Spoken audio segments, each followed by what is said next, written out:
Hello guys! Welcome po ulit sa ating channel, Baby Hunter 16. So today's vlog mga idol ay isa na namang tips. Ayan, meron na naman akong isi-share. Bakit ko nga ba gustong gusto kapag tanghali makipag So yun ang ating topic for today's video mga idol. But before we start, please don't forget to subscribe and click our tiny notification bell para ma-update po tayo pag meron po tayong mga new upload videos. Disclaimer po mga idol, mga parikoy, mga marikoy, ang video nito ay para lamang po sa may bukas ng kaisipan at may malawak na pang unawa. Ayan, kaya kung ikaw ay wala po nito, paki-skip na lamang po ating video at maghanap at mamili ng mga videos na rarapat po para sa inyo. Okay, so let's proceed sa ating main topic. Bakit nga ba? Oh, 'di ba? Marahil ay bibihira. Ayan. Marahil ay bibihira ang gumagawa nito. Yung pakikipag sa tanghali. So, mangilan-ngilan lamang. 'Di ba? Pero hindi natin alam, 'di ba? Hindi natin alam. Kasi ang i-share ko ngayon mga idol is yung aking experience, syempre lagi naman. So, alam mo kung bakit nasabi ko na favorito ko. Actually, hindi ko naman paborito. Lahat naman ng oras paborito ko. Pero ito yung pinaka-best time. Kumbaga para sa akin, oras. Lalong-lalo na kapag nakaramdam ako ng ganun. Kapag nakaramdam ako ng L sa katawan. Normal lang naman siguro yun mga idol, no? Si tao lang naman tayo. Ayun, tao lang tayo, nakakaramdam tayo ng libog ng init ng katawan.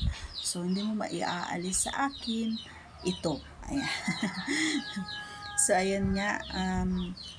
Kasi kapag sa umaga kasi, ayan pagkukumpirin ko lang para hindi kayo malito. Sa umaga, sa madaling araw mostly ginagawa ito ng mga kalalakihan. Kasi nga, nagpa-flag ceremony si Junjun sa umaga, sa madaling araw. Talagang nagpa-flag ceremony yan. Pero, hindi naman lahat. Kasi, yung iba pagod, yung iba maaga nagigising. Pero talaga namang sa umaga talagang nagigising talaga si Junjun ng maaga at nagpa-flag ceremony. Totoo yun. And then, kaya sila pagkagising nila, lalong-lalo na kapag nag-oopisina yan or may mga trabaho yan, pupunta sa bukid, sa trabaho, kahit anong trabaho, ayan, basta madaling umaga, ayan, mga alas 4, alas 5, ganyan. So, maaga sila nagigising. And then, kapag nakaramdam sila na gusto nilang makipag-SEX, gusto nilang so, kahit natulog ka, alam mo yon yung ayaw mong maistorbo is ka, di ba? So, wala kang choice kundi hayaan lang sila pero ikaw nakapikit habang ikaw ay nayuyog-yog, habang ikaw ay di ba, kinakan, di ba? So, kinakain o di kaya tinutusok, wala kang choice kundi o sige na nga, bahala ka dyan kung anong gawin mo dyan. Basta ako matutulog. Diba? Yun lagi yung nangyayari almost everyday. Ganon. Everyday na ginawa. As ganon. Diba? Madaling araw talaga sila. Kasi sa gabi, pagod. Minsan lasing. Tulog. Diba? Bagsak. So, yung obligasyon nila sa'yo na bilang asawa niya, wala na. Nagiging nagiging habit na niya sa umaga ito ginagawa. So, sa gabi naman, gaya ng sinabi ko, kaya hindi ko masyadong bet ang gabi kasi minsan, depende na lang din sa mood ko, di ba? Paggabi kasi mga idol, pagod parehas, lalo na pag may trabaho din ang babae, lalo na kapag ang lalaki nagtatrabaho. Syempre, iba yung work ng babae sa lalaki, mabigat ang trabaho ng lalaki, so sila ay pagod. So, walang choice, kundi ikaw yung kikilos, ikaw yung gagawa ng way para magising si Junjun or tumigas si Junjun, 'di ba? So, ikaw yung gagawa, ikaw yung magtatrabaho. Ayan, 'di ba? Kahit pagod ka lang din pero kailangan mong gawin yung obligasyon mo bilang asawa, yung pangangailangan ng asawa mo. Kung humiling siya pero hindi naman niya kaya dahil pagod siya, so no choice ka rin, ikaw yung pupunta sa taas, ikaw yung papatulong sa kanya, or ikaw yung kakain, ikaw yung susubo. Ayan, so wala siyang gagawin kundi hihilata lang, hihiga lang or uupo lang. Ganun lang ang gagawin niya, pahawak-hawak lang yan sa ano mo, o di kaya pasip-sip-sip-sip lang yan sa mga ukong mo, 'di ba? So wala kang choice, hindi kanya kakainin kasi nga pagod siya. Ang gusto niya lang ay makaras or malabasan. Yun yung ano niya. Pero kapag tanghali, ayan, especially yung walang pasok, ayan, walang pasok, syempre ito ginagawa. Pagkatapos kumain ng pananghalian, upo-upong kaunti, and then syempre, mga 2:00, ganyan, mga oras ng 2:00, medyo higa-higa kayo, tabi-tabihan mo siya, ayan, syempre,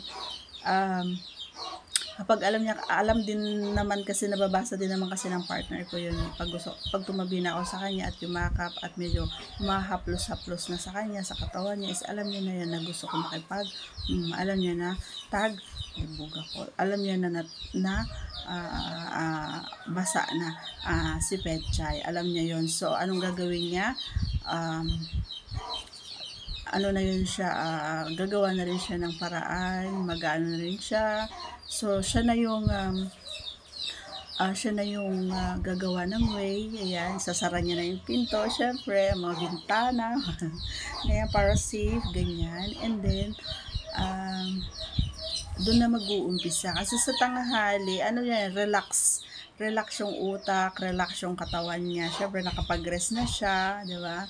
Kaya sinasabi ko na ito yung magandang oras na kasi nga relax yung katawan niya, hindi siya pagod, and then busog, malakas siya, di ba? And then nakaupo siya ng kaunti, and then ayayain mo siya. Syempre wala siyang choice kahit na ano. At saka pag bagong kain or busog kasi ang mga kalalakihan, mga lods, no, wag lang busog na busog kasi syempre hindi rin maganda yon. Ano sila, medyo L sila. Ayan, hawakan pagkatapos mong kumain sa tanghali, and then medyo papyawan mo yung si Junjun, tignan mo, magigising ka agad yun sa oras ng tanghali. So yun yung ibig kong sabihin, mga idol. Kapag tanghali, iba yung ano, yun yung para sa akin na iba yung oras na yon, kasi nakikita mo siya ng maayos, talagang tsaka ano siya, ginaganahan din ang lalaki na kumain ng Petchay kapag tanghali. Hindi ko alam kung bakit. Ganun kasi yung partner ko. Talagang alam mo yung sarap na sarap siya dun sa Petchay pag tanghali. Talaga naman na hinihingi talaga niya. Talaga naman na sinisimot niya yung bawat kasabawan nung Petchay. Lahat yun kinakalikot ng dulo ng kanyang dila. Talagang dilaan niya lahat ng bawat katas na lalabas po kay Petchay. Ganun kasi yung nangyayari sa akin. So, gusto ko lang i-share sa inyo. Dapat ganun din ang gawin nyo sa mga partner nyo, mga parikoy. So, pag tanghali, ayain mo siya, ganyan. Syempre, lock nyo ang pinto, syempre. Tapos, ikaw na yung unang magtrabaho. Ako nagsasabi sa inyo kung ano yung gagawin nyo kasi sa mga kababaihan. Binabalik din nila yun. Kung masarap yung ginawa mo, masasarapan nila yung gusto kasi nila mas magaling. Diba? Like kung sinasabi, mas magaling ang mga babae kaysa sa lalaki.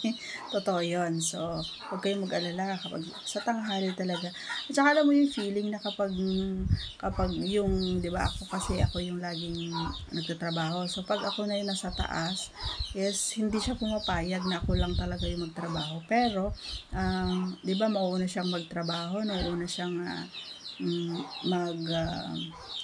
labas-pasok doon kay Petchay. Hindi niya hahayaan na mauuna siya. So, kapag natapos na siyang maglabas-pasok pero hindi pa rin siya, hindi siya magpapalabas noon, hahayaan niya na mauuna ako. And then, anong gagawin niya? Pagtapos siyang maglabas-pasok doon, kakainin niya ulit. Yan, kakainin niya ulit si Petchay hanggang sa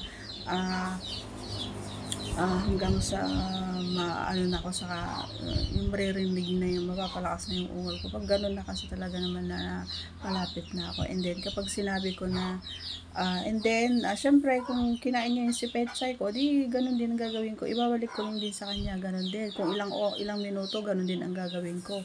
So para sa akin napaka-importante talaga yung communication. Kailangan alam niyo yung kilos ng bawat ng partner nyo, yung hindi kayo nanghuhula, kumbaga mga pare ko, no? So, importante yung communication. And of course, kailangan din ng magpaalam ka sa partner mo kung gusto niya yung gagawin mo, ganon. So, kung halimbawa pagkatapos ng maglabas-pasok, ayan, labas-pasok kay Pechay, kakainin niya ulit, ganon din, gagawin ko, kakainin ko din siya. And then, pag natapos ko ng anuhin si Junjun, ako na yung nasa taas, ako na yung gagawa. And then lahat ng alam ko makakapagpasaya sa kanya na posisyon, ginagawa ko lahat yan. Hindi lang yung nakadapa ako, hindi lang yung lahat ng posisyon na alam ko na ako yung nasa taas, gagawin ko lahat para mapasaya ko siya. Kapag sinabi niya na malapit na, pag sinabi ko na malapit na ako, doon na rin siya kikilos, or papalabasin niya muna ako, niya muna ako, and then pag natapos na ako, siya din yung gagawa kung saan yung pinaka gusto niyang posisyon, yun din ang ipapagawa niya. Sa halimbawa, ang paborito niyang posisyon ay aw-aw, yun.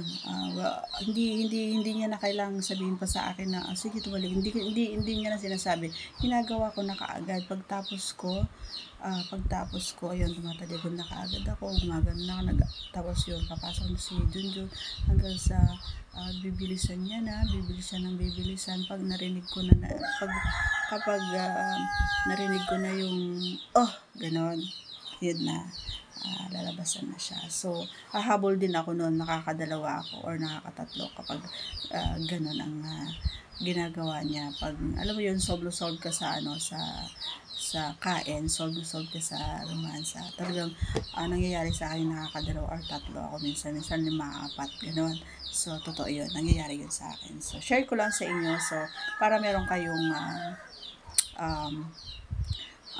basihan. Ayan. So, hindi ko sinasabing hindi ko kayo pinipilit na gawin ito mga idol, no? So, nasa sa inyo kung gagawin nyo or hindi. Basta, ang pinaka gusto ko is tanghaling tapat. Ayun, yung pawisan talaga kayo, yung tumutunog-tunog pa. Ganon. So, that's all for today's video mga idol. Ayan, once again, please don't forget to subscribe and click our tiny notification bell para ma-update po kayo pag meron po tayong mga new upload videos. God bless everyone. See you on our next vlog. Bye-bye.